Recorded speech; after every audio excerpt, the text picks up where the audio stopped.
হারাম খাবা না, হালালের সাথে সম্পর্ক গড়বা। হারামের সাথে মুমিনের সম্পর্ক থাকতে পারে না, ঠিক কিনা? এজন্য আজকের মাহফিলে আমাদের স্লোগান হোক, আমরা হালাল খাবো। কি খাইবেন? জোরে বলেন, জোরে বলেন। আর আমরা হারাম থেকে বেঁচে থাকবো। রাজি আছেন? বাঁচি আর মরি হালাল খাবো, পেটে যেটা ঢুকাবো হালাল খাবো। আমার পুরো জীবনটাই আমি সাজাবো হালাল দিয়ে। কি দিয়ে? মুমিনের সাথে হারামের কোনো সম্পর্ক নাই। কিন্তু বাংলার জমিনের মুসলমানদের জীবনের দিকে, কর্মকাণ্ডের দিকে যদি নজর করে তাকাই, তাহলে দেখবো আমরা দুই হাতে কামাই। আমরা হালালও খাই, হারামও খাই। হারাম বড় মিষ্টি লাগে, ঠিক কিনা? হালালও খাই, হারামও খাই। তো আপনি যদি মুমিন হিসেবে নিজেরা দাবি করেন, আপনি কি দুই হাতে এরকম করতে পারবেন? না, আপনি ডান হাতে হালালটা নিয়ে খাবেন। কথা বুঝতে পেরেছেন? এজন্য হারাম খাওয়া যাবে না, হালাল খেতে হবে। মুসলমান নিজেকে যদি মুসলমান বলে দাবি করো, হালাল খাবা।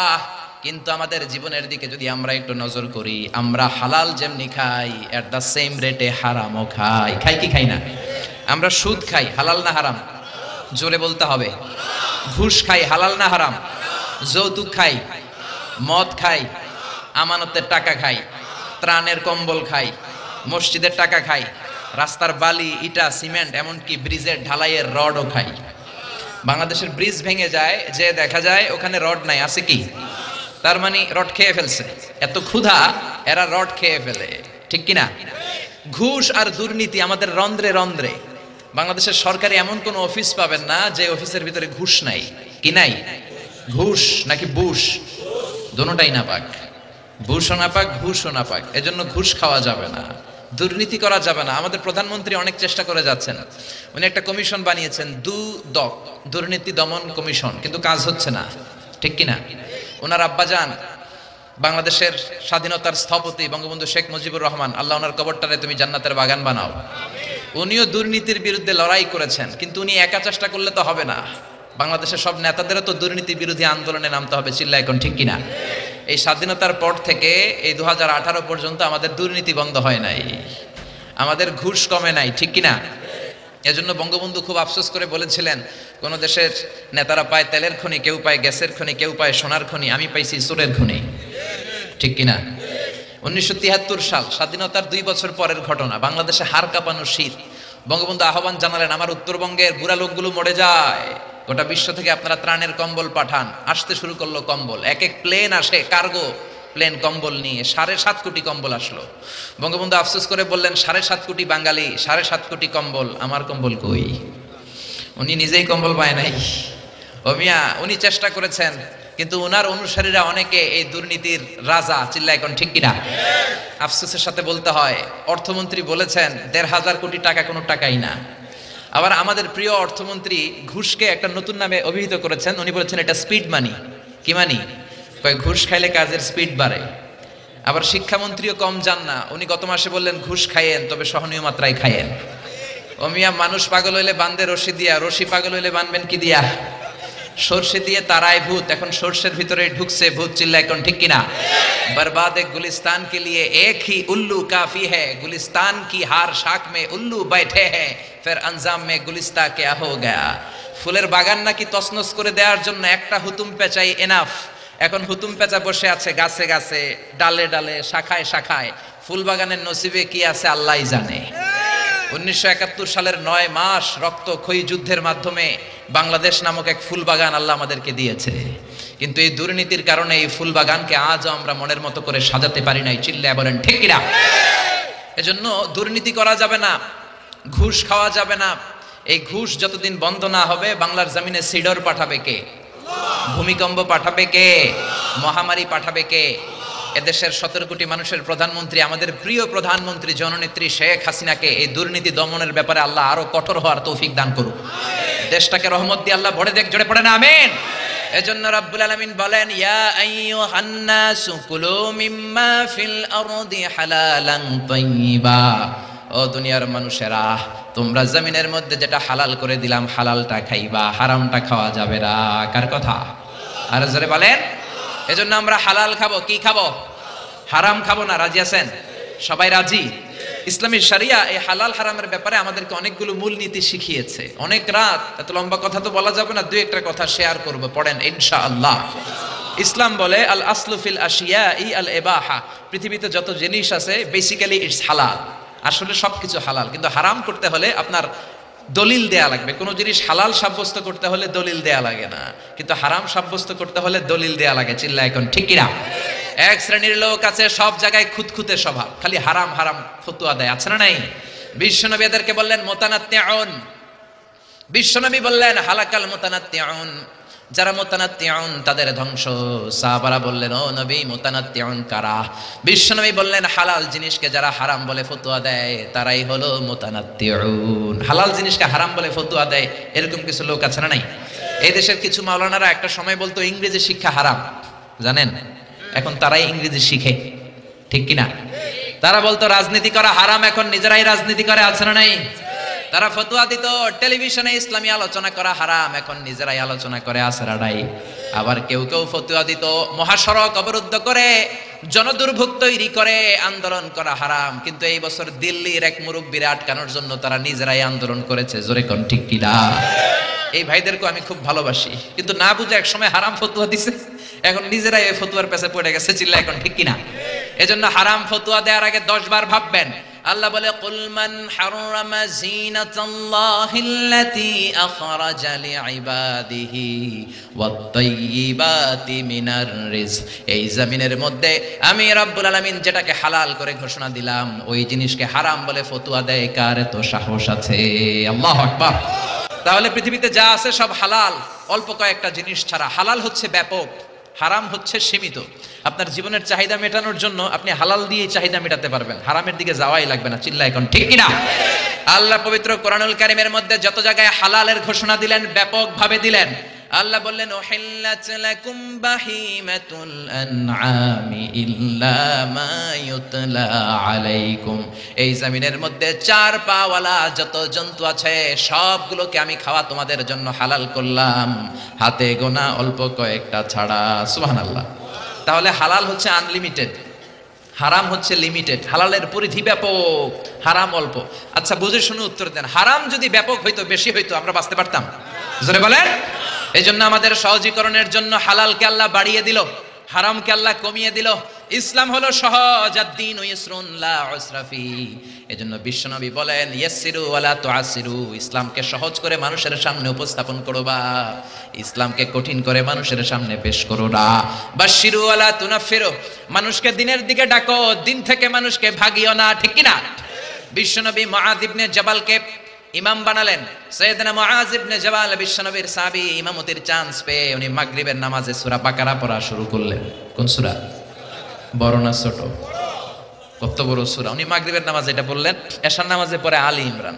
যে এলাকায় ওনার ইমাম বানায় পাঠানো হয়েছে ওই এলাকার সাহাবীর হলো কামলা সাহাবী। কি সাহাবী? কৃষক সাহাবী। সারাদিন কাজ করে মাগরিবের নামাজে যখন দাঁড়াইছে দেখে ইমাম সাহেব সূরা বাকারা দিয়ে ধরছে। কোন সূরা দিয়ে? এক সাহাবী নামাজ থিয়া দিয়েছে দৌড়, বারান্দায় যে নামাজ পড়ে বিশ্বনবীর কাছে বিচার দিলেন, ইয়া রাসূলুল্লাহ এমন ইমাম বানাইছেন, ওই ইমাম তো মাগরিব পরে বাকারা দিয়া। কোন সূরা দিয়া? বিশ্বনবী সাইয়েদনা মুআজকে ডাকলেন, ধমক দিয়ে বললেন আফাত্তানুন আনতা ইয়া মুআজ, ও মুআজ তুমি কি সমাজের মধ্যে ফিতনা ছড়াও নাকি? বাশশিরু ওয়ালা তুআসসিরু, বাশশিরু ওয়ালা তুনাফিরু, মানুষকে দিনের দিকে ডাকবা, দিন থেকে মানুষকে ভাগাবা না। ইসলামকে সহজ করে উপস্থাপন করবা, ইসলামকে কঠিন করে উপস্থাপন করো না। সুবহানাল্লাহ। ইসলাম সহজ। আমরা রাতে যে নামাজটা পড়ি সর্বশেষ, এই নামাজটার নাম কি? এশা। আর রাতের যে খাবারটা আমরা খাই এটারে আরবিতে বলে আশা। রাতের শেষ নামাজরে বলে এশা, আর রাতের খাওয়ান রে কয় আশা। বিশ্বনবী বলেন ইদা জা আল এশা ওয়াল আশা, রাতের খাবার, রাতের নামাজ, এশার নামাজ দুইটা যদি একসাথে আসে, ফাকদ্দিমুল আশা ক্বাবলাল এশা, রাতের এশার নামাজের আগে আগে খাবারটা খাও, তারপরে আল্লাহর কাছে নামাজে দাঁড়াবা। সুবহানাল্লাহ। কত সহজ ইসলাম। এশার আজান হয়েছে আর বিরিয়ানি চলে আসছে, আগে কি করবেন? নামাজে যাবেন না, আগে বিরিয়ানি খান। কারণ বিরিয়ানি থুইয়া নামাজে দাঁড়াইলে বিরিয়ানির কথা মনের ভিতরে আসে না নাই? নামাজে পড়বেন আর ভাববেন আমি কি মুরগির রান পাই না ঠ্যাং পাই, কেমনে বিরিয়ানি খামু?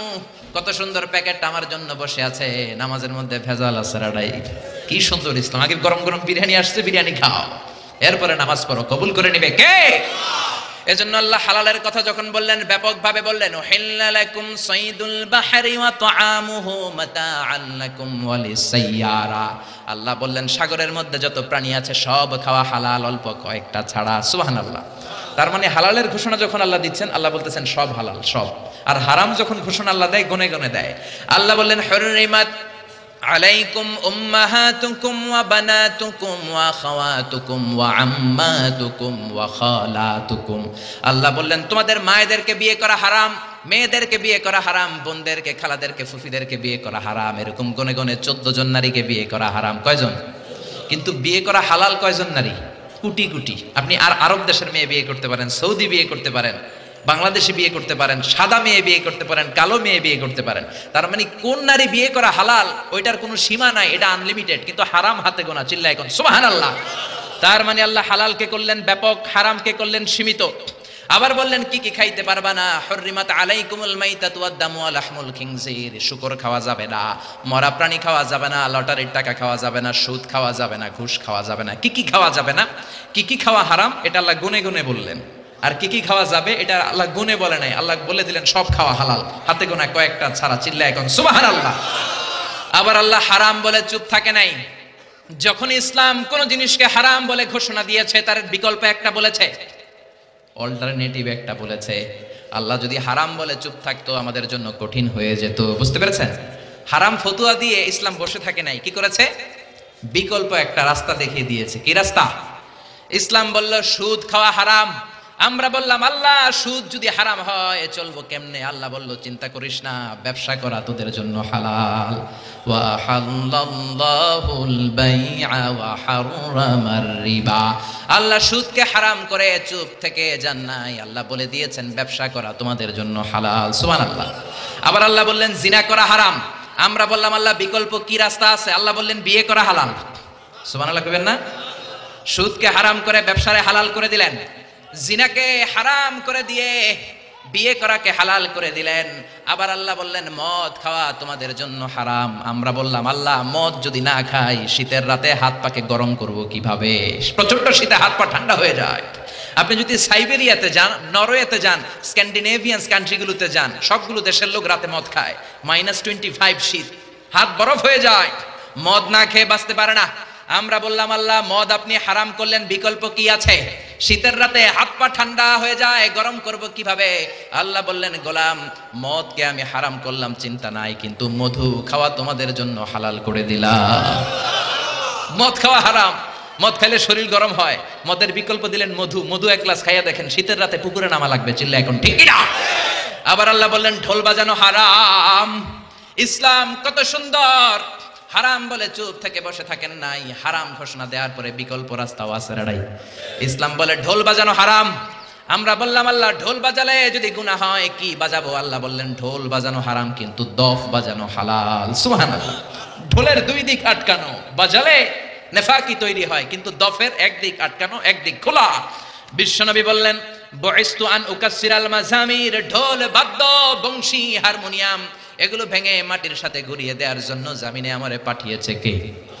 যেই নবী ঢোল বাদ্য ভাঙার জন্য আসলেন ওই নবীর উম্মতেরা ঢোল বাজায় কি বাজায় না? বাংলা মায়ের একতারা সুর কতই ভালোবাসি, তোরা বাজারে ঢোল বাজারে বাসি। আছে না নাই? জোরে কোন? তো ঢোল বাজানো যাবে? জোরে বলেন। ঢোল বাজানো যাবে না, লালনের গান গাওয়া যাবে না, মরমী সঙ্গীত গাওয়া যাবে না, বাউলের গান গাওয়া যাবে না। যেই গানের মধ্যে ঢোল থাকে ওই গান মুসলমানেরা গাইতে পারে না। বারি সিদ্দিকীর সব গানগুলো গাওয়া যাবে না। বারি সিদ্দিকীর গানের জন্য পোলাপান পাগল আছে না নাই? আমি একটা জিন্দা লাশ, কাটিস না রে জংলারে বাস, আমার লাইগা 3.5 হাত কবর খুঁড়িস নাই, আমি পীড়িতের নলে পোড়া, মরার পরে আমায় পুরিস না। আছে না নাই? এজন্য এই সমস্ত গানগুলো যুবকেরা গাওয়ার ক্ষেত্রে সাবধান। দেখো বারি সিদ্দিকী তোমাদের কি শিখায়। গানের প্রথম লাইনে বলল আমার জন্য কবর খুঁড়িস না, দ্বিতীয় লাইনে বলে আমার শ্মশানে আগুনে পুরিস না। ও মিয়া মুসলমান রে আগুনে পুরে নাকি কবরে শোয়ায়? তো এক গানের মধ্যে যদি দুই ধর্মের কথা থাকে ওই গান গাওয়া যাবে নাকি? জোরে বলেন গাওয়া যাবে? এজন্য খবরদার, আমাদের কালচার ইউনিক, আমাদের সঙ্গীত অঙ্গন ইউনিক। বিশ্বনবী মক্কা থেকে হিজরত করে যখন মদিনায় আসলেন, মদিনার লোকেরা সানিয়াতুল ওয়াদা নামক জায়গার মধ্যে দাঁড়িয়ে রইলেন। বিশ্বনবী ধুধুমরু প্রান্তর মক্কা থেকে মদিনায় যখন আসলেন, হাজার হাজার লোক দেখলেন বিশ্বনবী আসতেছে। মদিনার আবাল বৃদ্ধ বনিতা, ছোট্ট থেকে যুবকেরা, যুবক থেকে বৃদ্ধরা দফ হাতে নিয়ে নিল, ঢোল নেয় নাই, কি নিয়েছে? ঢোলের দুই দিক আটকানো, দফের একদিক আটকানো, একদিক খোলা। ছোট্ট ছেলেরা, মেয়েরা, যুবক যুবতীরা, বৃদ্ধ বৃদ্ধারা দফ বাজাতে শুরু করলো আর বিশ্বনবীরে ওয়েলকাম দিল। তলাআল বাদরু আলাইনা মিন সানিয়াতিল ওয়াদা ওয়াজাবা শুকরু আলাইনা মাদাআ লিল্লাহি দা আইয়ুহাল মাবউসু ফিনা জিতা মিন আমরিল মুতা জিতা শাররাফতাল মাদিনা মারহাবান ইয়া খায়রাদা। আল্লাহু আকবার। কত সুন্দর ইসলাম! ইসলাম বলল ঢোল বাজানো হারাম, দফ বাজাও, জিনা করা হারাম, বিয়ে করো, মদ খাওয়া হারাম, মধু খাও, সুদ খাওয়া হারাম, ব্যবসা করো। সুবহানাল্লাহ। আপনার যে চাহিদা, আপনার বিনোদন তো মিটাইতে হবে, এজন্য ইসলাম বলে দফ বাজাও, ঢোল বাজাবা না, হারমোনিয়াম বাজাবা না। মুসলমানদের গান হবে কোরআনের গান, মুসলমানদের গান হবে ইসলামের গান, মুসলমানদের গান হবে নামাজের গান, ঠিক কি না? সালাত কায়েম করো, সালাত কায়েম করো, হবে সম্মানী তুমি, হবে জান্নাতি তুমি, হবে সম্মানী তুমি, হবে জান্নাতি তুমি, দিবে কাল হাসরে শীতল ছায়া আরশে আজিম, রাব্বিয়াল আলা রাব্বিয়াল আযীম। পড়েন আল্লাহু আকবার। এই গানগুলো গাইলে অন্তরের ঈমানকে তাজা করে দেয় কে? কোরআনের জন্য, ইসলামের জন্য দিলটারে নরম করে দেয় কে? এই জন্য ইসলাম যখন কোনো জিনিসকে হারাম বলেছে, হারাম বলে ইসলাম চুপ থাকে নাই, বিকল্প রাস্তাও আছে না নাই? আবার ইসলাম বলে আল হালালু ফীহি বারাকা গায়রাল হারাম, হালালের মধ্যে বরকত আছে, হারামে কোনো বরকত নাই। বিশ্বাস হয়? কথা কয় না। হালালে বরকত আছে না নাই? হারামে কোনো বরকত আছে? হাজার কোটি টাকা কামায়, দুই হাতে কামায়, সুদ খায়, ঘুষ খায়, প্রতি মাসে ওই লোকের ইনকাম 1 কোটি টাকা, কিন্তু মাস শেষে পকেটে 1 টাকাও নাই, আছে না নাই? আরো ব্যাংকের ঋণ, ব্যাংকের লোন দেওয়ার জন্য ঘরে থাকতে পারে না, পলায়ে থাকে। কিন্তু আমার রিকশাওয়ালা প্রতি মাসে কামাই 7,000 8,000, 7,000 টাকা কামাই, 5টা ছেলে 3টা মেয়ে, সারা মাস খাওয়ার পরে ওই রিকশাওয়ালার পকেটের ভিতরে 500 টাকা থাকে। সুবহানাল্লাহ কইবেন না? এর কারণ ওর ইনকাম তো হালাল, হালালে বরকত ঢুকাই দিছে কে? বুঝে শুনে উত্তর দেন তো, গরু খাওয়া হালাল না হারাম? কুকুর খাওয়া শিওর? শিওর সবাই? সন্দেহ নাই তো? গরু খাওয়া হালাল। প্রতিদিন বাংলাদেশে গরু জবাই হয় না কুকুর জবাই হয়? কসাইরা গরু জবাই করে। আজকেও তো আপনারা পীর সাহেব হুজুরের জন্য এখানে তাবারুকের জন্য গরু জবাই করে আনছেন না? কোত্থেকে যেন? বরুড়া থেকে। মাশাআল্লাহ। তো কত গরু জবাই হয় প্রতিদিন। মুসলমানের অনুষ্ঠান, বার্থডে পার্টি, বিয়ের অনুষ্ঠান, পিকনিক হয়, কত অনুষ্ঠানে গরু জবাই হয়। তারপরে কোরবানির ঈদ আসলে গরু জবাই আছে না নাই? আবার রমজানের ঈদেও গরুর গোশত আছে না নাই? এত গরু কুরবানির ঈদে জবাই হয়, বাংলাদেশের গরু দিয়ে কাবার হয় না, ইন্ডিয়া থেকে আনা লাগে, ঠিক কিনা? আর কুকুর কি জবাই হয়? কথা বলেন। আচ্ছা, গরু বছরে বাচ্চা দেয় কয়টা? একটা। কুকুর দেয় কয়টা? 6টা 7টা 8টা। জন্ম নিয়ন্ত্রণ নাই তো, দেদারসে দেয়, কোনো সমস্যা নাই, ঠিক কিনা? তার মানে গরু আমরা খাই বেশি, কুকুর খাই না। গরু বাচ্চা দেয় একটা, কুকুর বাচ্চা দেয় 8টা 10টা। তারপরেও বাংলার জমিনে গরু বেশি নাকি কুকুর বেশি? জোরে বলেন। এত খাইলেন, এত জবাই করলেন, বাচ্চাও দিল কম, গরু বেশি কেন? কারণ গরু হালাল, হালালে বরকত ঢুকাইয়া দিছে কে? এজন্য হালাল খেতে হবে, হারামের সাথে মুসলমানদের কোনো সম্পর্ক। অল্প খাবেন, অল্প পড়বেন। রিকশাওয়ালা, কুলিওয়ালা, ঠেলাওয়ালা, দিনমজুররা হালাল খায়, ওদের কামাইয়ের ভেতরে বরকত আছে না নাই? রিকশাওয়ালার কোনো রোগ নাই, কিন্তু ডান হাতে বাম হাতে যারা কামায় রোগ আছে না নাই? টেনশন আছে না নাই? কিচ্ছু খাইতে পারে না, গরু খাইতে পারে না, খাসি খাইতে পারে না, চিংড়ি খাইতে পারে না। ডাক্তারে কয় আপনি ঘাস খাইবেন। কি খাইবেন? ছাগলেও খায়, আপনিও খায়েন। কি খাইবে? কোটিপতিরা ভেজিটেবল খাওয়া লাগে, গরু খাইলেই অসুস্থ হয়ে যায়, ডায়াবেটিক্স, আলসারে পড়ে যায়, আছে না নাই? কিচ্ছু খাইতে পারে না, রাতে ঘুম আসে না, 1 ঘন্টা ঘুমানোর জন্য 3-4টা ট্যাবলেট খেয়ে ঘুমায়। এরকম কোটিপতি কুমিল্লাতে আছে না নাই? জোরে বলেন। ঘরে শান্তি নাই, বিবি করে পরকিয়া, মেয়েও কথা শোনে না, পোলাটাও রংবাদ, আছে না নাই? কিন্তু আমার রিকশাওয়ালা ভাই, কুলিওয়ালা ভাই, ঠেলাওয়ালা ভাই গরু খেতে পারে, খাসি খেতে পারে, চিংড়ি খেতে পারে, তার কোনো সমস্যা নাই। হজম করায় দেয় কে? প্রত্যেকটা রিকশাওয়ালার 6 প্যাক আছে না নাই? 4 প্যাক আছে না নাই? 6 প্যাক বুঝেননি? ইয়াং ছেলেরা বুঝবে। 6 প্যাক বুঝো না তোমরা? জিমনেশিয়ামে যায়া ব্যায়াম করে 6 প্যাক বানায়, 5,000 করে টাকা দেয়া লাগে জিমনেশিয়ামে, তারপরে এটা খায় না ওইটা খায় না, কিন্তু আমার রিক্সাওয়ালা ন্যাচারালি 6 প্যাক। চিল্লা এখন ঠিক কি না? যেটা খায় ওইটাই হজম, রাতে ঘুমের সমস্যা নাই, টেনশন নাই। রিক্সাওয়ালার যেখানে রাইত ওইখানেই, রিক্সানার বিছালায় মাথা লাগতে দেরি, ওর নাক ডাকতে, ওর নাকের ডাকের আওয়াজে ট্রাকের ইঞ্জিনও ফেল। সুবহানাল্লাহ কইবেন না? রিক্সাওয়ালা নিজেও নামাজে যায়, ছোট্ট ছেলেটাও নামাজে যায়। রিক্সাওয়ালা ঘরে এসে দেখে বিবিটাও কোরআন তেলাওয়াত করে, ছোট্ট মেয়েটাও হেজাব করে, পর্দা করে, চেয়েও তেলাওয়াত করে। এরকম আসরা নাই। এজন্য অল্প খাবেন, অল্প পড়বেন, অল্প জমাবেন। অল্পের ভেতরে তুষ্টি দিয়েছে কে? রহমত দিয়েছে কে? বরকত দিয়েছে কে? বিশ্বাস হয় মুসলমান? টাকা অনেক যদি হয়, অনেক পয়সা যদি হয়, তাহলে আপনি গাড়ি কিনতে পারবেন, বাড়ি কিনতে পারবেন, জমি কিনতে পারবেন, কিন্তু সুখ কিনা যায় না। টাকা দিয়ে সুখ পাওয়া যায়? টাকা বেশি হলে খাট কিনা যায়, বালিশ কিনা যায়, তোষক কিনা যায়, কিন্তু ঘুম কিনা যায় না। ঘুম কিনা যায়? আপনি কুমিল্লা টাওয়ারে সবচেয়ে বড় যে ডাক্তার, ওই ডাক্তারের কাছে যেয়ে বলেন, ডাক্তার সাহেব আমার 5,000 টাকার ঘুম দেন। কি দেন? ডাক্তার কে দূর মি, আমারই ঘুমে ধরে না, তোমারই কি ঘুম দিব? তার মানে আল হালাল ফিহি বারাকা গায়রাল হারাম। হালালের ভেতরে বরকত আছে, হারামে বরকত নাই। হালালের ভেতরে বরকত ঢুকিয়ে দিয়েছে কে?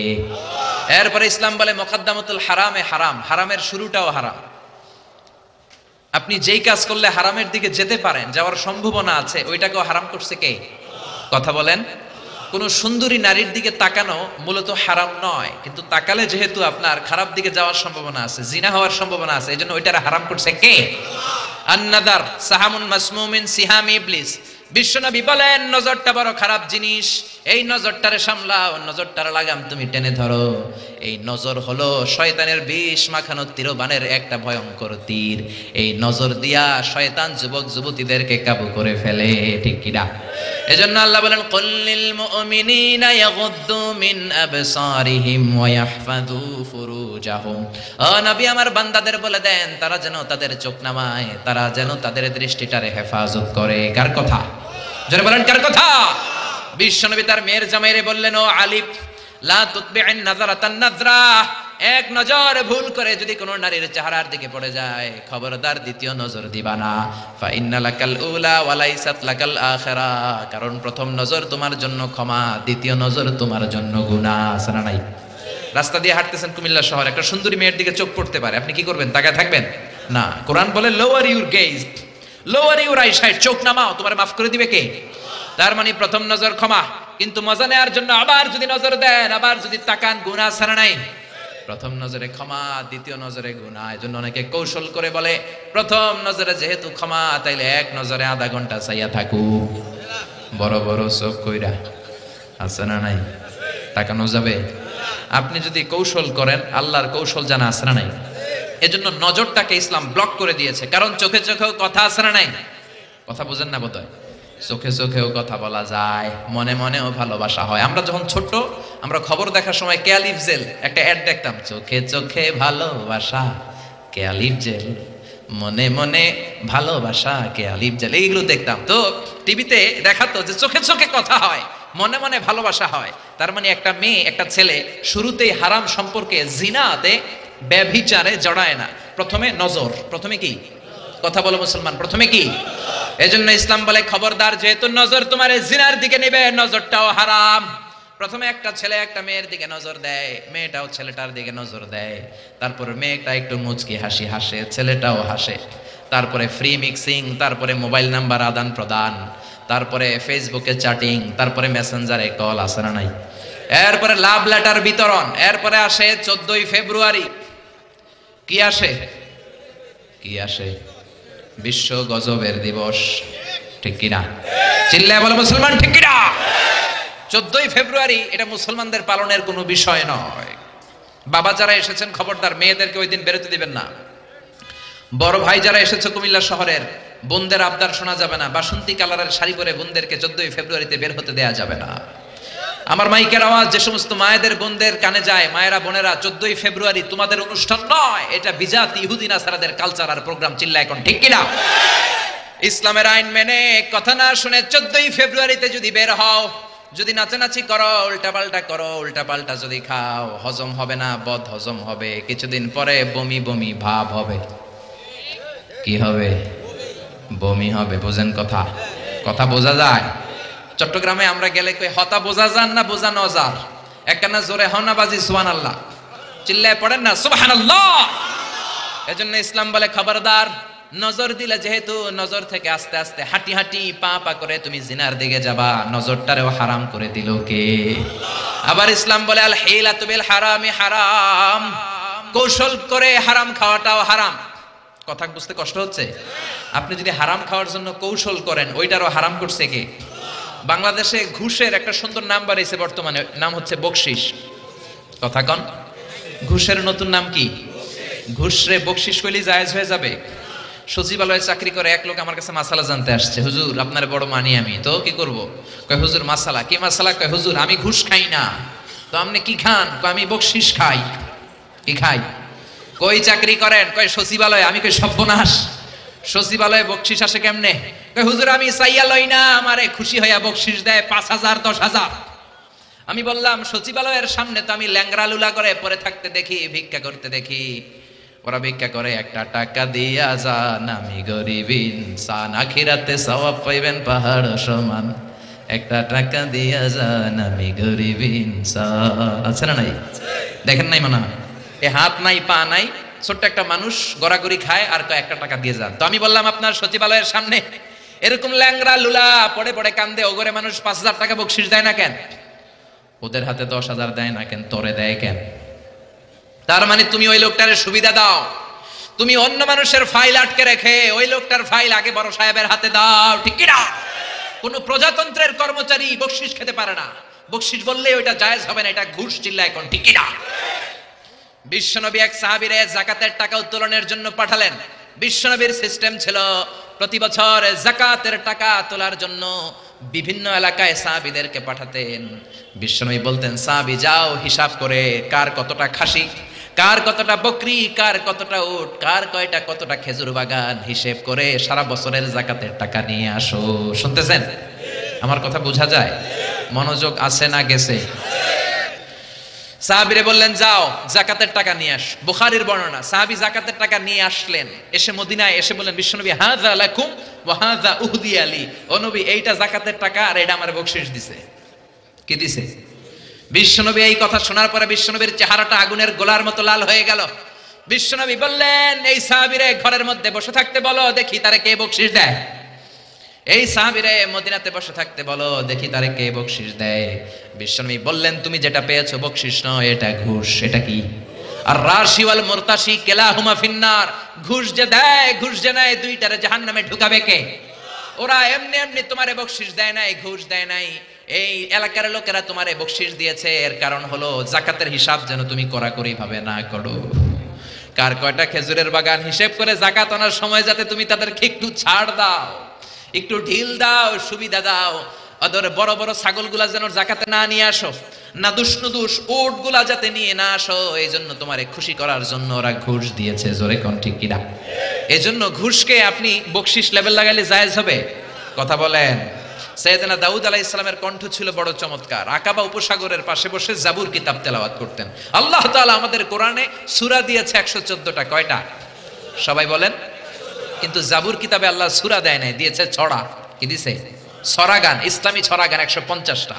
সাইয়েদনা দাউদ আলাইহিস সালাম আকাবা উপসাগরের পাশে বসে যখন জাবুর কিতাব তেলাওয়াত করতেন, সাগরের মাছগুলো সাগর ছেড়ে দিয়ে ডাঙ্গায় চলে আসতো। প্রতি সপ্তাহে শনিবার সাইয়েদনা দাউদ আলাইহিস সালাম সাগরের তীরে বসে তেলাওয়াত করতেন। আল্লাহ দাউদ আলাইহিস সালামের কওমের লোকদেরকে বললেন, ও দাউদ নবীর উম্মতেরা খবরদার, যেহেতু শনিবারে তোমাদের নবী তেলাওয়াত করে, শনিবারে সাগরের মাছগুলো সাগর ছেড়ে দিয়ে তীরে চলে আসে, শনিবারে মাছ ধরাকে আমি হারাম করে দিলাম। শনিবারে মাছ ধরা হারাম, খবরদার। দাউদ নবীর কওমের উম্মতের লোকেরা ভাবলো আল্লাহ আমাদেরকে শনিবারে মাছ ধরতে নিষেধ করছে, এক কাজ করি শনিবারে বেড়া দিয়ে রাখি, শনিবারে আটকে রাখবো, মাছ ধরবো রবিবারে, শনিবারে ধরা যাবে না কারণ হারাম। শনিবারে ধরা কি? আল্লাহ কইছে। কে কইছে? কথা বুঝতেছেন? শনিবারে মাছ ধরা কি? তারা বললো শনিবারে মাছ ধরা হারাম, রবিবারে ধরবো, শনিবারে আটকে রাখবো, জাল দিয়ে আটকে রেখে রবিবারে মাছগুলো ধরবো। হারামকে কৌশল করে খাওয়ার জন্য পদ্ধতি অবলম্বন করলো। আল্লাহ বললেন ফাকুনু কিরাদাতান খাসিন, আমি আল্লাহর কথাকে কৌশল করে হারামকে হালাল বানাতে চেয়েছো, যারা এই কৌশল করেছো তোরা সবগুলো অভিশপ্ত বানর হয়ে যা। মুহূর্তের মধ্যে রব্বুল আলামিন দাউদ আলাইহিস সালামের উম্মতের মধ্য থেকে এই বেয়াদবগুলারে বানর বানায়া দিলেন। এখন চিড়িয়াখানায় বান্দরের জেলখানায় যেয়ে যখন বান্দর দেখেন এগুলো সব দাউদ নবীর উম্মত, ক্যাঁ ক্যাঁ ক্যাঁ ক্যাঁ করে বানরগুলা, ঠিক কি না? বাদাম ঢিল ছুললে বোঝা যায় বান্দরের ভিতরে কত বান্দরামি আছে।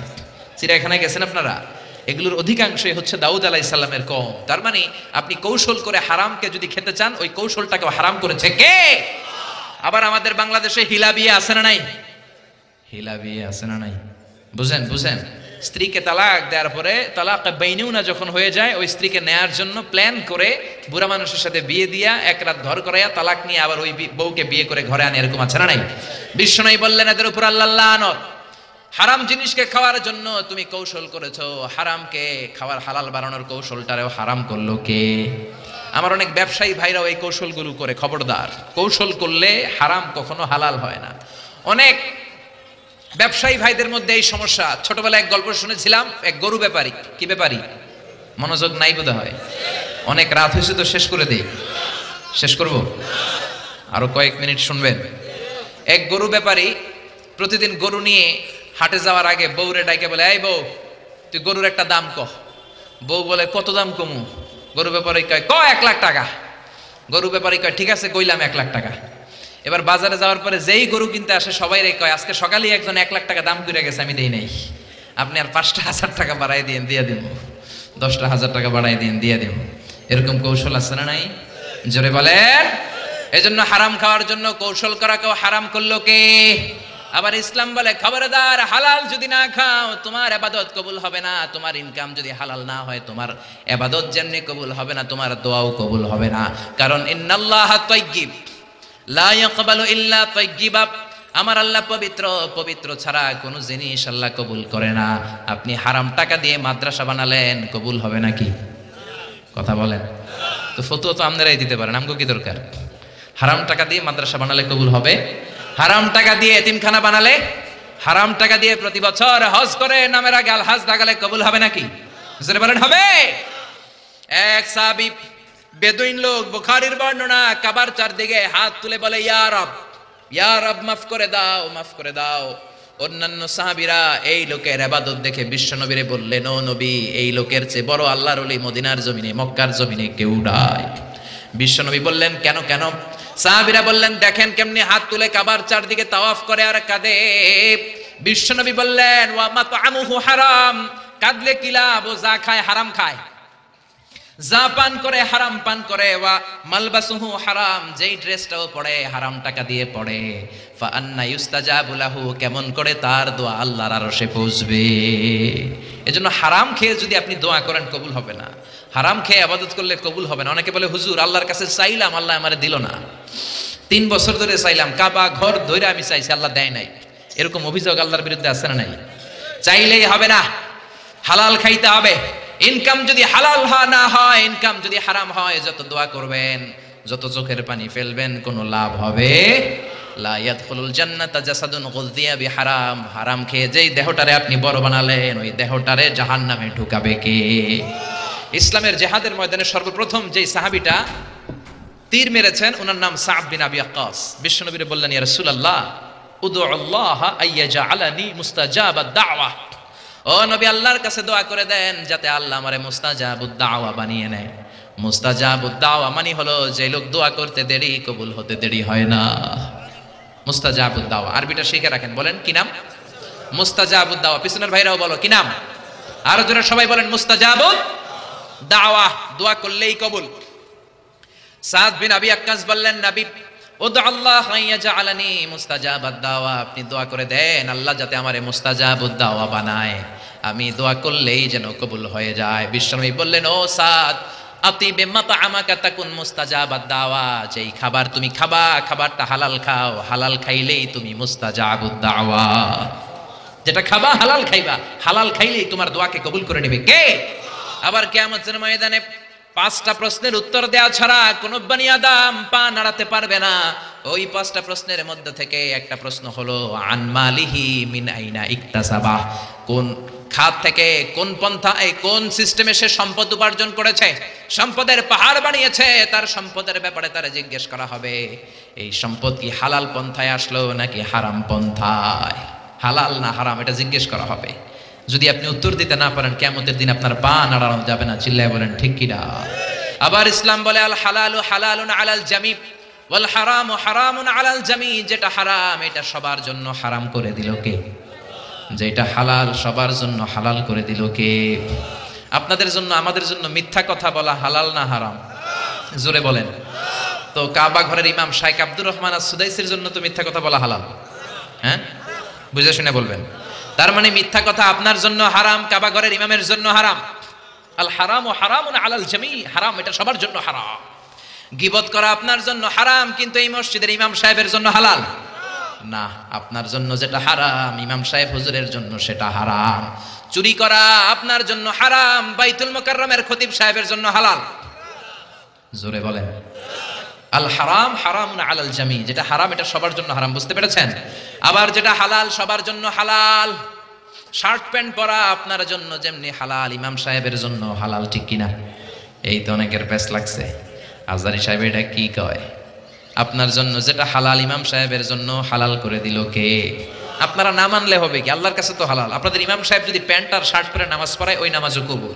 কিন্তু আলহামদুলিল্লাহ বাংলাদেশের কোনো ইমাম প্যান্ট শার্ট পরে না, তারা জুব্বা পড়ে, তারা পাঞ্জাবি পড়ে। কিন্তু আরব দেশে, মিশরে অনেক খতিব আছে প্যান্ট আর শার্ট পরে এমন খুতবা দেয়, আমি আজহারি ওই খুতবা থেকে নোট করি।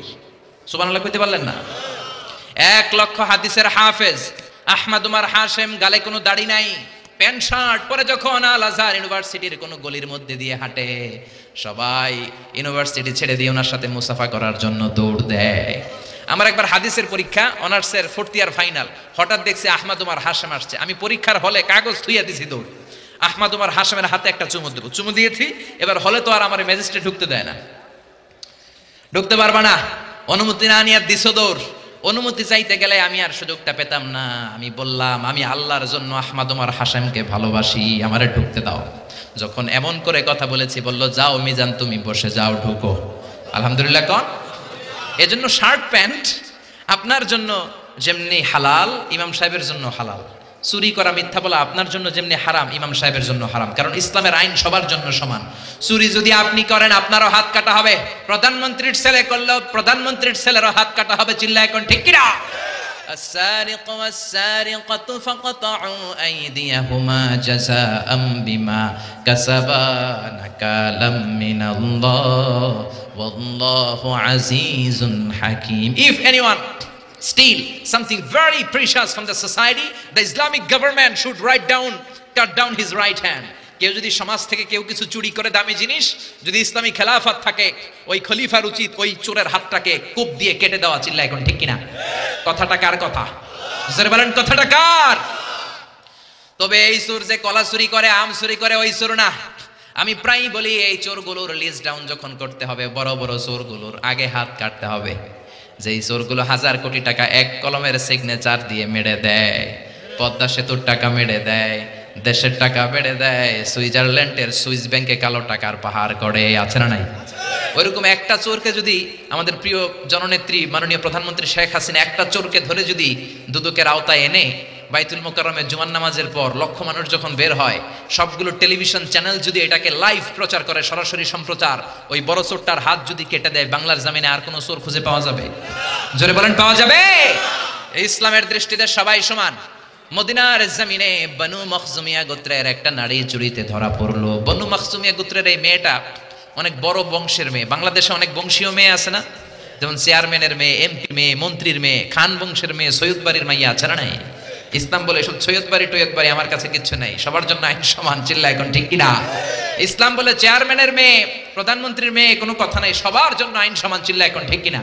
তো বুখারীর বর্ণনা, বনু মখজুমিয়া গোত্রের এক মেয়ে চুরিতে ধরা পড়লো। তো চুরি করলে নিয়ম কি? কথা বলে না, হাত কেটে দাও। সাহাবীদের মধ্যে গুনগুন শুরু হয়ে গেল। সাহাবারা বলল, হায় হায়, বিশ্বনবী আল্লাহর জমিনে আল্লাহর আইন বাস্তবায়নের জন্য এত কঠোর, বিশ্বনবী তো ছাড় দিবে না, ওই মেয়েটার হাত কেটে দিবে। আর মেয়েটার হাত যদি বিশ্বনবী মদিনায় কেটে দেয়, মদিনায় মারামারি লেগে যাবে। কারো সাহস হয় না বিশ্বনবীর দরবারে যে কথা বলবে। বিশ্বনবী সব চাইতে ভালোবাসতেন বিশ্বনবীর পালক পুত্র যায়েদ বিন হারিসার ছেলে উসামাকে। উসামার উপাধি হলো হুব্বু রাসূলিল্লাহ, বিশ্বনবীর ভালোবাসা। সব সাহাবীরা উসামার কাছে যে ডেকে বলে, ওসামা, বিশ্বনবী তোরে কলিজার চাইতে বেশি ভালোবাসে। সবাই মিলে অনুরোধ করলাম, তুই যা নবীর সামনে যেয়ে বল বিশ্ব নবী যেন ওই সৈয়দ বাড়ির মেয়েটার হাত না কেটে দেয়। ওই বানু মাখজুমিয়ার ভেরি প্রেস্টিজিয়াস এন্ড ডিগনিফাইড ফ্যামিলির মেয়ে, তো তার হাতটা যেন কেটে না দেয়, যদিও চুরিতে ধরা পড়ছে। ওসামা যেয়ে বললেন, নবী আপনি হাত কেটে দিয়েন না। এই কথা শুনে বিশ্ব নবীর চেহারাটারে আগুনের গোলার মতো লাল করে দিল কে? বিশ্বনবী বললেন, উসামা কেমন করে এই সাহস তোর বুকের মধ্যে হলো? চুরি করার পরে এই সুন্নি নারীর ব্যাপারে আমার কাছে এসে সাফাই গাস। লাও সারাকাত ফাতিমা বিনতি মুহাম্মাদিন সারাকাত লাকাতা মুহাম্মাদুন ইয়াদাহা। দুনিয়ার যে কোনো মেয়ে হোক, এমনকি আমার কলিজার টুকরা নয়নের পুটুলি জান্নাতের সরদারিনী খাতুনে জান্নাত ফাতেমাও যদি কোনো জিনিস চুরি করে, আমি বিশ্বনবী তলোয়ারটা দিয়ে ফাতেমার ডান হাত কেটে দিতে 1 মিনিটও দেরি করব না। আমার কলিজার টুকরা সাইয়্যিদাতুন নিসা আহলিল জান্নাহ, যে ফাতেমা জান্নাতের দরজায় ধাক্কা না দিলে আল্লাহ জান্নাতের দরজা কোনো নারীর জন্য হালাল করবে না। ওই ফাতেমাও যদি চুরি করে আমি হাতটা কেটে দিব। এজন্য ইসলাম বলে আইন সবার জন্য সমান, যেটা হালাল সবার জন্য হালাল, যেটা হারাম সবার জন্য হারাম। চিল্লায় বলো ঠিক কিনা? There is no difference between black and white, between upper and lower, between the richer section of the society and poorer section of the society, between the prime minister, member of the parliament, between the business magnate and rickshaw puller, factory worker. Everyone is totally equal, 100% equal, completely equal in the eyes of Islam. চিল্লায় কোন ঠিক কিনা? ইসলাম বলে প্রধানমন্ত্রী আর কুলিওয়ালায় কোনো পার্থক্য নাই, প্রেসিডেন্টের ছেলে রিকশাওয়ালার ছেলের মধ্যে পার্থক্য নাই, কালো আর ধলার মধ্যে কোনো পার্থক্য নাই। পার্থক্য এক জায়গায়, ইন্না আকরামাকুম ইনদাল্লাহি আতকাকুম। যার কলিজার মধ্যে আল্লাহর ভয় বেশি, সেই কিয়ামতের দিন আল্লাহর কাছে সেরা। ঠিক কি না? এজন্য কোনো পার্থক্য আছে? সাইয়েদনা ওমরে ফারুক একবার তার ছেলে আবু শামার ঘরে ঢুকলো। আবু শামা রাত্রিবেলা নাবিজ ভিজিয়েছিল। নাবিজ হচ্ছে সাদা দুধের মধ্যে শক্ত খুরমা রাত্রিবেলা ছেড়ে দিলে সকালবেলায় এই সাদা দুধ আর সাদা থাকে না, লাল হয়ে যায়। ওই খুরমার রস টানতে টানতে সাদা দুধটা লাল হয়ে যায়। কি হয়ে যায়? আরব দেশের লোকেরা রাত্রেবেলায় দুধের সাথে শক্ত খুরমা ভিজায় রাখে আর সকালে ওইটা খায়। ওইটা খুবই হেলথি, স্বাস্থ্যের জন্য খুব ভালো। কিন্তু নিয়ম হচ্ছে সকালেই খাইতে হবে। রাত্রে ভিজাইছেন, সকালেই খাইতে হবে। আপনি যদি 4-5 দিন পরে খান, ওইটা নাবিজ থেকে মদ হয়ে যাবে। কি হয়ে যাবে? তালের রস চিনেন না আপনারা? তাল চিনেন না? কথা কয় না। তাল চিনেন না তো কি হরতাল চিনেন? হরতাল নাকি তাল? আচ্ছা, তালের রস আমরা খাই। এই তালের রস বের করার পরপরই খাইতে হয়। এটা যদি দেরি করে খান, এটা তারি হয়ে যায়, তারি মদের মতো। তো এই নাবিজ রাত্রে ভিজাইলে সকালে খাইতে হয়। ওমরে ফারুকের এক ছেলের নাম ছিল আব্দুর রহমান, মারুফুন বিআবি শাহমা ফিল মদিনা। মদিনাতে সবাই ওরে আবু শাহমা বলে ডাকতো। কি বলে ডাকতো?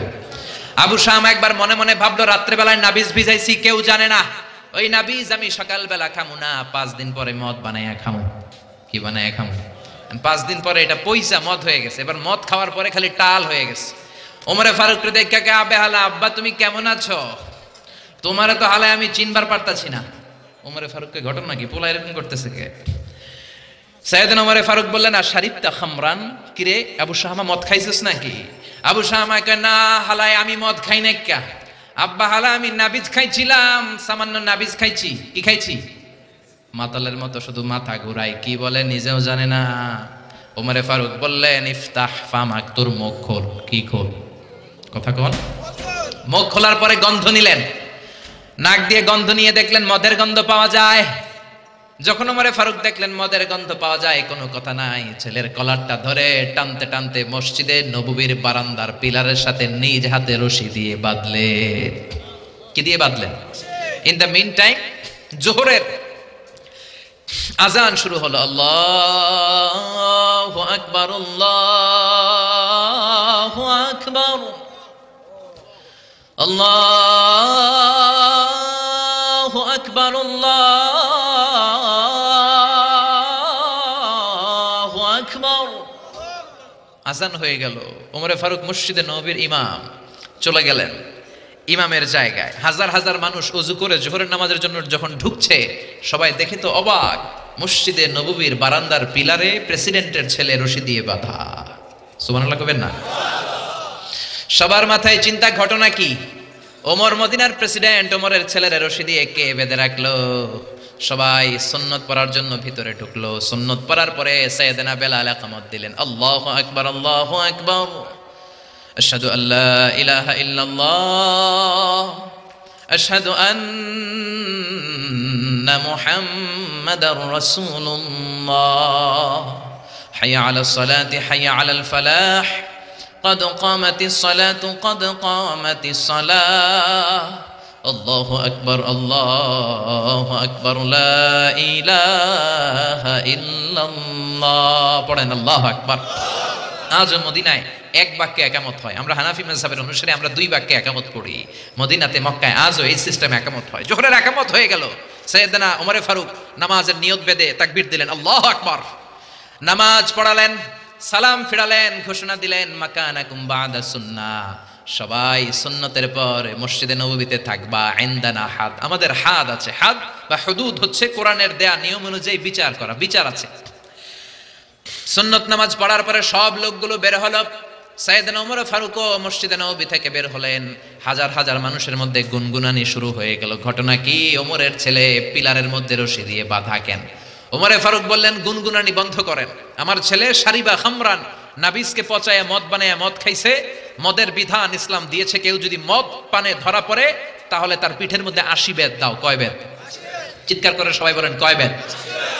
আবার গুনগুন শুরু হয়ে গেল। লোকেরা বলল হায় হায়, প্রেসিডেন্টের ছেলে মদ পানে ধরা পড়েছে।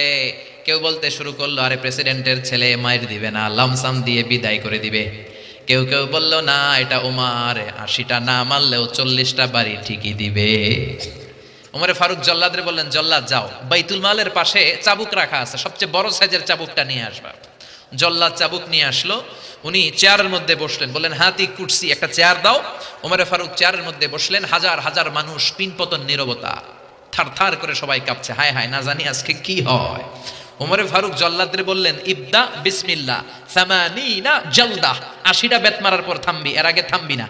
কয়টা? সবাই কোন? জল্লাদ মারতে শুরু করলো। ওয়াহিদ ইসনাইন তালাতা, 3টা বাড়ি মারার পরে ওমরে ফারুক থাপ্পড় মেরে জল্লাদরে 3 হাত দূরে ফেলে দিলেন।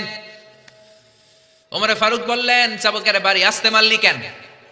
আসলে আস্তে মারে নাই, জল্লাদের গায়ে যত জোর ছিল সবগুলো জোর দিয়ে মেরেছে, কিন্তু জল্লাদের মাইরটা ওমরে ফারুকের পছন্দ হয় না। ওমরে ফারুক বললেন আস্তে মারলি কেন? প্রেসিডেন্টের পোলা দেখা তুই কি চাবুক মারস না চাকরি বাঁচাস? ধমক দিতে শুরু করলেন, চাবুক মারিস নাকি চাকরি বাঁচাস? আমার হাতে চাবুক দে। ইনদাকা সালাসা ইনদি ওয়াহিদ, তোর হিসাবে চাবুক মারা হয়েছে 3টা, আমি ওমরের হিসাবে চাবুক মারা হয়েছে 1টা। তোর হিসাবে 3টা, আমার হিসাবে হয়েছে 1টা মাইর। আমি 2 নাম্বার থেকে নিজ হাতে মারবো। নিজের ছেলের 2 নাম্বার মারা শুরু করলেন। ইসনাইন সালাসা আরবা খামসা। ও মিয়া, মদিনার জমিনে ওমরে ফারুকের চেয়ে শক্তিশালী পালোয়ান কোন লোক আর আছে নাকি? ওই ওমরের চাবুকের বাড়ি হজম করা এত সোজা না। একটা একটা করে চাবুক মারে। ওমরের ছেলেটা চিৎকার দিয়ে ডেকে বলে আব্বা, ও আব্বা, আর জীবনে মদ খাবো না, নাবিস খাবো না, আমারে আপনি মাফ করে দেন। ওমরে ফারুকের অন্তরে কোনো দয়া জাগে না, কোনো মায়া জাগে না। একের পর এক নিজের কলিজার টুকরা সন্তান আবু শাহমারে চাবুক মারতে শুরু করলেন। একটা একটা চাবুক আবু শাহমার গায়ে লাগে, চামড়াটা ফেটে রক্তগুলো ছোপ ছোপ করে মসজিদে নববীর বারান্দার দেয়ালের মধ্যে লাগে। আশেপাশের লোকেরা থার থার করে কাঁপে। ওমরে ফারুক মারতে শুরু করলেন। মারতে মারতে 20টা মারার পরে ছেলে বেহুশ হয়ে যায়। ওমরে ফারুক বললেন কুয়া থেকে পানি আন, ঠান্ডা পানি মাথায় ঢাল। বেয়াদবটার হুশ ফিরা। হুশ আবার ফেরার পরে আবার ওমরে ফারুক মারতে শুরু করলেন। 21টা মারলেন, 25টা মারলেন, আবার 30টা মারার পরে আবার ছেলে বেহুশ হয়ে যায়। আবু শাহমার আম্মা ওমরে ফারুকের বিবি আর সহ্য করতে পারে না, চিৎকার দিয়ে সাইয়েদনা ওমরে ফারুকের পা দুটি জড়িয়ে ধরে ডেকে বলে ওমর, ওমর মদিনার খলিফা, আমি আবু শাহমার মা, রাষ্ট্রের খলিফা হওয়ার কারণে অল্প কিছু আটা তুমি পাইতা, ওই আটাগুলো দিয়ে রুটি বানায় দিতাম, নিজে কোনোদিন খাইতাম কোনোদিন খাইতাম না, কোনোদিন কোনো আবদার তোমার কাছে করি নাই, কোনো কিছু আমি চাই নাই। আজকে একটা জিনিস আমি চাই, আমার কলিজার টুকরা ছেলেটারে তুমি এভাবে মেরো না রে উমার। 80টা বেতের বাড়ি মারতে হবে, 30টা মেরেছ, আরো বাকি আছে কয়টা?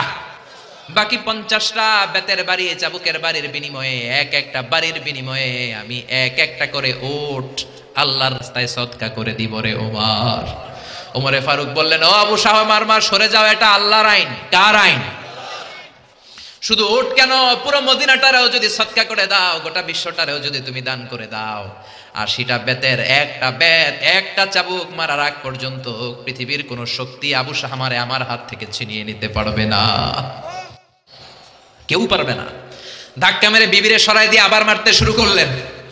মারতে মারতে মারতে মারতে 40টা বেত মারার পরে ছেলে দুনিয়া থেকে বিদায় হয়ে যায়। কোন বর্ণনা এসেছে 50টা বেত মারার পরে বিদায় হয়ে যায়। কলিজার টুকরা ছেলে আর দুনিয়ায় নাই। তখনও রাগে গড়গড় করছেন সাইয়েদনা ওমর। সাইয়েদনা ওমর বললেন, এই বেয়াদবটার দুনিয়াতে নাই, মরে গেছে, লাশ হয়ে গেছে, মারতে হবে 80টা। 50টা মারার পরে মরে গেছে, আরো বাকি রয়ে গেছে কয়টা? ওমরে ফারুক বললেন, বেয়াদবটারে গোসল দে, কাফন দে, জানাজা দে, কবর দে। নিজ হাতে কবর দিয়ে এবার কবরের উপরে 51 নাম্বার চাবুক মারতে শুরু করলেন। 52 নাম্বার চাবুক নিজ হাতে মারলেন, 53 মারলেন, 55টা মারলেন, 60টা মারলেন, 70টা মারলেন, 80টা বেত মারলেন। চাবুক মারতে মারতে ঘামতে ঘামতে অস্থির হয়ে 80টা চাবুক মারার পরে চাবুকটা ছেড়ে দিয়ে আল্লাহরে ডেকে বললেন, আল্লাহ, আমার ছেলেটারে তুমি মাফ করে দিও, আমার আবু শাহমারে তুমি মাফ করে দিও, আমারে তুমি মাফ করে দিও। 80টা বেত মারার কথা ছিল, 50টা মারার পরে দুনিয়া থেকে নাই। কবর দেওয়ার পরে বাকি 30টা মেরে 80টা চাবুকের বেত পূর্ণ করলাম। কোনো পার্সিয়ালিটি করি নাই, নিজের ছেলে হওয়ার কারণে আলাদা কোনো নিয়ম বানাই নাই। কিয়ামতের দিন সেই তোমার বিচারের ট্রাইব্যুনালে, তোমার সুপ্রিম কোর্টের কাঠগড়ায় জালিম বাদশাদের কাতারে তুমি আমারে দাঁড় করাতে পারবা না। আল্লাহু আকবার। জালিমদের কাতারে তুমি আমি ওমরে দাঁড় করাতে পারবা না। নিজের ছেলেরাও ছাড়তেই নাই, সমান বিচার করেছি। ওই সমান বিচার বাংলাদেশে আছে নাকি? জোরে বলেন, ওই সমান বিচারের দরকার আছে না নাই? এক ওয়াক্ত নামাজ না পড়লে 5 বেত, সবার জন্য এই নিয়মের দরকার আছে না নাই? সৌদি আরবে এই নিয়ম সবার জন্য। এজন্য আজান দিলে সব লোক মসজিদে দৌড়ায়, ওযু না থাকলেও দৌড়ায়, কারণ বেতের বাড়ি থেকে পিঠ বাঁচাইতে হবে, ঠিক কিনা? প্রধান বক্তা যদি আলোচনা করার পরে প্রধান বক্তা নামাজ না পড়ে, প্রধান বক্তার পিঠে 5 বেত দেওয়ার দরকার আছে না নাই? চেয়ারম্যান যদি নামাজ না পড়ে, চেয়ারম্যানের পিঠে দেওয়ার দরকার আছে না নাই? প্রেসিডেন্ট যদি না পড়ে, দেওয়ার দরকার আছে না নাই? প্রধানমন্ত্রী না পড়লে? আমি কই নাই, আপনারা কইছেন, আমি কিন্তু কই নাই, আপনারা কইছেন, আমার কোনো দোষ নাই। নিয়ম তো এটাই, সবার জন্য এক নিয়ম, চিল্লায় বলেন ঠিক কিনা? এজন্য ইসলাম বলে আল হালালু হালালুন আলাল জামি, যেটা হালাল সবার জন্য হালাল, যেটা হারাম সবার জন্য হারাম। এজন্য বিশ্বনবী বলতেন, আল্লাহুম্মা কফিনি বিহালালিকা আন হারামিক ওয়া আগনিনি বিফadলিকা আম্মান সিওয়াক। ও আল্লাহ, হারাম নয়, হালালকে তুমি আমার জন্য যথেষ্ট বানাও, তোমার রহমতে অন্যের কাছে হাত পাতা থেকে আমাদেরকে বাঁচাও, পড়ে না আমিন। এজন্য সবাই হালাল খাইতে, হালাল ইনকাম করতে, হালাল দিয়ে জীবন সাজাইতে রাজি আছেন তো? হারামের সাথে আজ থেকে আমাদের কোনো সম্পর্ক নাই, চিল্লায় বলেন ঠিক কিনা? কিছু লোক আছে কিছু কিছু জিনিসের ক্ষেত্রে হালাল মানে, কিছু কিছু ক্ষেত্রে মানে না, আছে না নাই? আপনি কিছু লোককে শুকর রান্না করে নিয়ে বলবেন, ভাই একটু শুকরের গোশত খান, খাবে? বলবে না হুজুর এটা হারাম।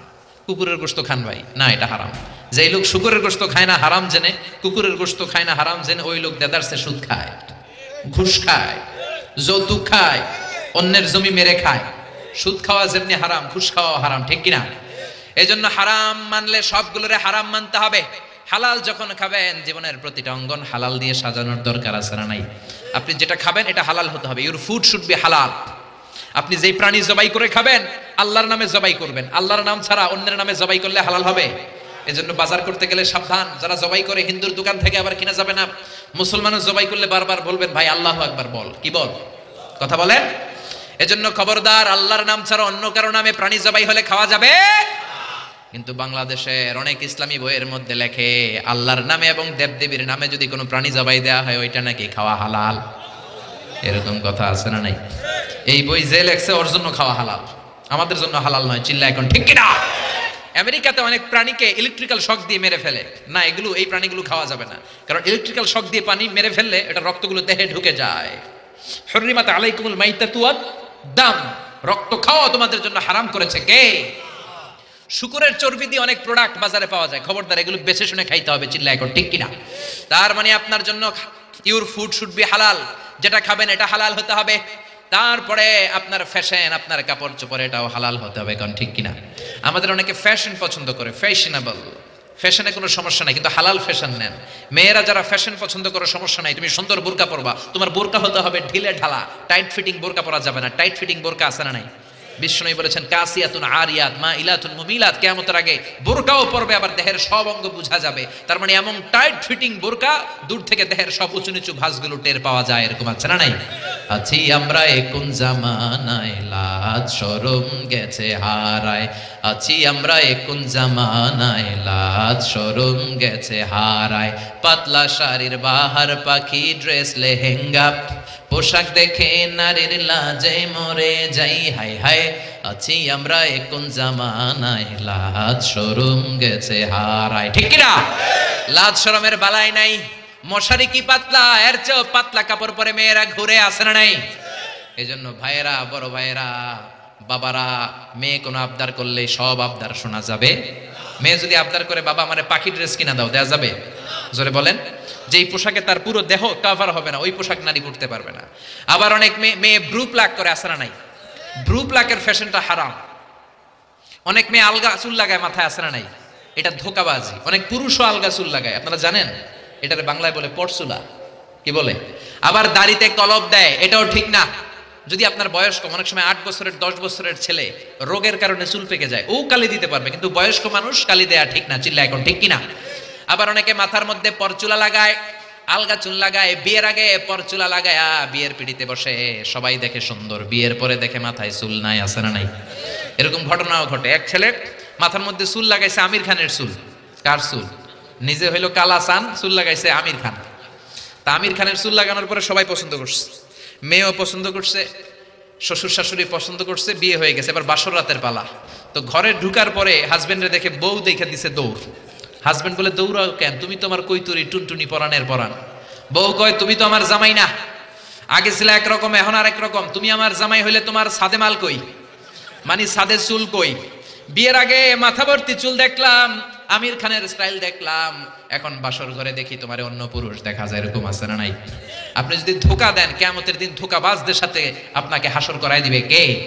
বিশ্বনবী গমের বাজার পরিদর্শন করলেন, মদিনাতে গমের স্তূপ দেখলেন, শুকনা গম।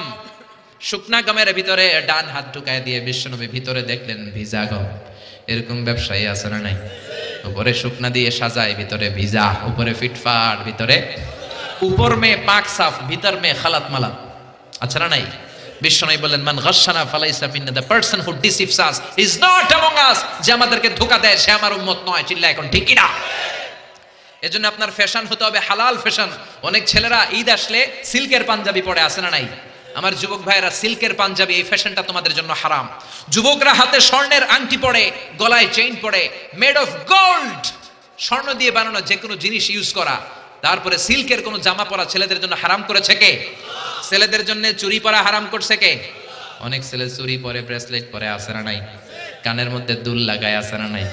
কুমিল্লা শহরে নাই, কুমিল্লাতেও আছে, দেখবেন কানে দুল লাগায় অনেক ছেলে, এই জায়গায়ও লাগায়। আবার এরপর ট্যাটু লাগায় অনেকে। ট্যাটু চিনেন?